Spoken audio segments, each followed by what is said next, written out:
எப்படி இருங்க எல்லாம் நல்லா இருப்பீங்கன்னு நினைக்கிறேன். மீண்டும் ஒரு மற்றொரு காணொலி சந்திக்கிற மகிழ்ச்சி. இன்றைக்கு நான் இதை பற்றி பார்க்க போகிறோம்னா, இந்த இந்தியாவில் மத்திய பிரதேசத்தில் இருக்கிற ரெண்டு திருமணமானவர்கள் தேனிலவுக்காக இங்கே மேகாலயாவுக்கு போயிருக்கிறோம். அப்போ நடந்த விதத்தை பற்றி தான் பார்க்க போகிறோம். அது என்னென்னு சொன்னால், மத்திய பிரதேசத்தில் இருக்கிற சோனம் என்ற பெண்ணும் ராயவன்சி என்ற ஆணும் தாய் தந்தையால் பேசப்பட்டு 2 பேரும் கல்யாணம் செய்யணும். 20 சம்மதத்தில் தான் கல்யாணம் செய்யணும். கல்யாணம் செய்து 20 சம்மதத்தில் நடக்கிறது. அது வேறு ராயவன்சி அவர் வந்து இந்த டிரான்ஸ்போர்ட் அந்த இதுகள் செய்கிற கொம்பின் வச்சிருக்கிறான். வசதியான குடும்பம். அதே மாதிரி தான் சோனம் வேண்ட குடும்பம் வசதியான குடும்பம். அப்போ 20 சமூகத்தில் திருமணம் நடக்கிறது. பேச்சு திருமணம் தான் நடக்கிறது. நடந்து சந்தோஷமாக தான் இருக்கணும். சந்தோஷமாக இருந்து இப்போ ஒரு தேனிலவுக்கு போகணும்னு சொல்லி அப்போ மேகாலயாவுக்கு போகணும்னு படிக்கிறேன். மேகாலயா வந்து இப்போ இலங்கையில் கேப்டன் வெளியா மாதிரியும் இந்தியாவில் கொடைக்கானல் ஊட்டி மாதிரி இருக்கும். ஒரு கூலாக தான் இருக்கும் அங்கால.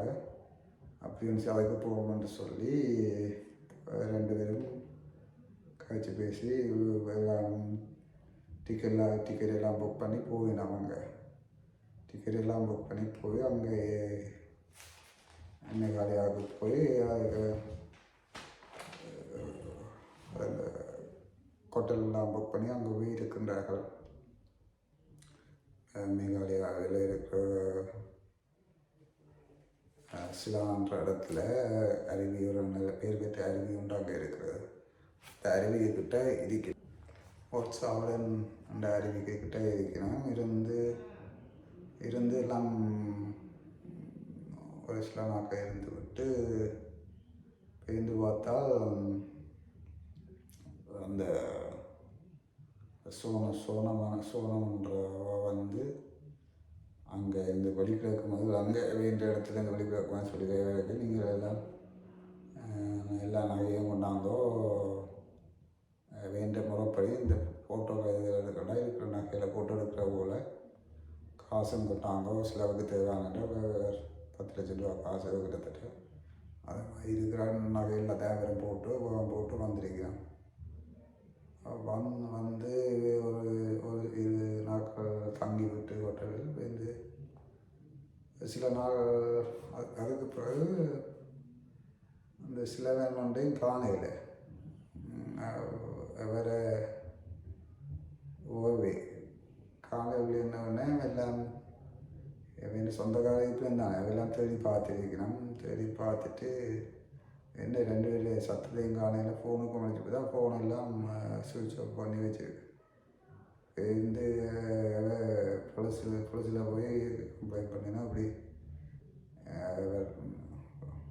ராயவன்சி இந்த தம்பியார் வந்து எங்களை அண்ணி காணையில் இப்படி தேனிலவுக்காக மேகாலயா போனவங்க காணையில் என்னென்னு சொல்லி புலசு எல்லாம் விசாரித்து தந்து எல்லாம் தேடி கொண்டு போனால் அங்கே அந்த அருவியில் வந்து இவர் அந்த ராகவன்சி அவரோட உடல் வந்து அங்கே இருந்திருக்கு. தலையில் தாக்கப்பட்டு தான் இறந்துருக்கிறார். பேருந்து எல்லாம் விசாரித்து கொண்டு போய் ஃபோன் நம்பர் எல்லாம் இந்த சுவிட்ச் ஆஃப் செய்யப்பட்ட ஃபோனெல்லாம் செக் பண்ணி பார்த்தாலே யாருக்கு அடிச்சிருக்கேன் என்னென்னு பார்த்து பிடிச்சால அவற்ற மனைவி சோனம் தான் அது இந்த கொலைக்கு காரணம்னு சொல்லி அவள் வந்து இங்கே வேண்டிய இடத்துலேருந்து மேகாலயா போகும் போது அவள் முதலே அவளுக்கு காதல் இருந்திருக்கு. அவளுக்கு காதல் இருந்திருக்கு. தாயிட்ட சாதாரண சொன்னவ போல், அம்மா நான் அப்படி ஒரு ஆளை விரும்புகிறேன் என்று சொல்லி இந்த பேச்சு திருமணம் செய்ய நினச்சா அவருக்கு கல்யாணம் செய்து வச்சால் எல்லாம் சரியாக போக மாட்டேன். அதை பார்த்தால் ஒரு கொலையில் வந்து நின்றுருக்கு. கொலை செய்து அவன் அவன் காதலன் அவள் காதலித்திருக்கிறா. காதலன் சேர்ந்தால் இந்த ஆக்களை செட் பண்ணி இந்த கொலையை செய்திருக்கின்றார்கள். போலீஸ் பிடித்து விட்டது. அவையும் பிடித்து இப்போ அவன் உள்ளுக்கு காதலன் உள்ளுக்கு அவன் வாழ்க்கை இனிமேல் சும்மா இருக்கா போது போலீஸ் இப்போ இந்தியா ஃபுல்லாகவே தெரியும் எல்லாம். அப்போ அதை வழக்க சும்மா விட மாட்டோம். அப்போ இதுக்கு நல்ல ஒரு தண்டனை கிடைக்கும். அதே மாதிரி காதலனுக்கும் அப்படி தான் இருக்கும். 2 பேரும் காய்ச்சி பேசி தான் செய்தவை. அப்போ ஆக்களை வைத்து இவை அங்கே கூட்டி கொண்டு தலையில் கூட இலையை அடித்து சாக்கு போட்டு கீழே போட்டு வைக்கணும். போட்டுட்டு அவை 2 பேரும் அங்கால போய் இங்கே போய் இருந்திருக்கணும்.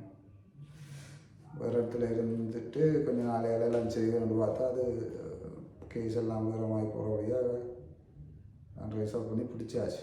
பிடிச்சி இப்போ இந்த வாழ்க்கை ஜெயிலுக்குள்ளான்னு தண்டனை எப்படி இருக்க போகுன்னு தெரியலை. இதில் என்னென்றால் நாங்கள் இப்போ பிள்ளைகள் வந்து தாய் தகப்பன் இருந்தால் பிள்ளைகள் வந்து சொல்லினேன், அம்மா அப்பாட்ட நாங்கள் ஒரு ஆளை விரும்புகிறேன், கல்யாணம் செய்து அம்மாட்டா கழிச்சு பேசி எனக்கு பிடிச்சிருந்தா செய்தி வைக்கிறேன். எல்லாம் இல்லாட்டி இப்படி திட்டம் போட்டு அந்த ஒரு ஆனந்த உயிரையும் பறிச்சு அந்த குடும்பத்தின் நிம்மதியையும் பறிச்சு இதெல்லாம் தேவை. அப்போ பிள்ளைகள் விரும்பினா வந்து அம்மா அப்பாட்ட சொல்கிறானே சொன்னால் தாயிலே கேட்டு அதை பிடிச்சிருந்தா செய்து வைக்கிறது. அதை விட்டுட்டு செய்த முடியும் கல்யாணம் செய்த முடிய வேண்டும் மனசெல்லாம் மாறிடும் அப்படி இப்படி என்று அது முந்தி ஒரு காலம் அப்படி இருந்திருப்பார்கள். இப்போ எல்லாம் காலம் மாறிட்டு முந்தைய மாதிரி இல்லை. இப்போ 10 வயசு 20 வயசு 30 வயசு 40 50 வயசத்துக்கு மேலே இந்த மாதிரி இல்லை. காலகட்டங்கள் எல்லாம் மாறி இருக்கின்றன. அப்போ பிள்ளைகிட்ட விருப்பத்தை கேட்டு அந்த நடந்தால் சிறப்பாக இருக்கும். இந்த போனது தான் ராஜர் வம்சி என்ற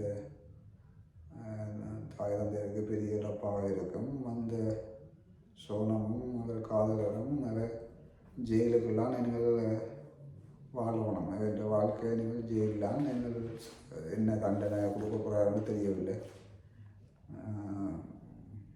இதை பொறுத்திருந்து வாழப்போகணும். இது எல்லாருக்கும் ஒரு பாடம் தானே.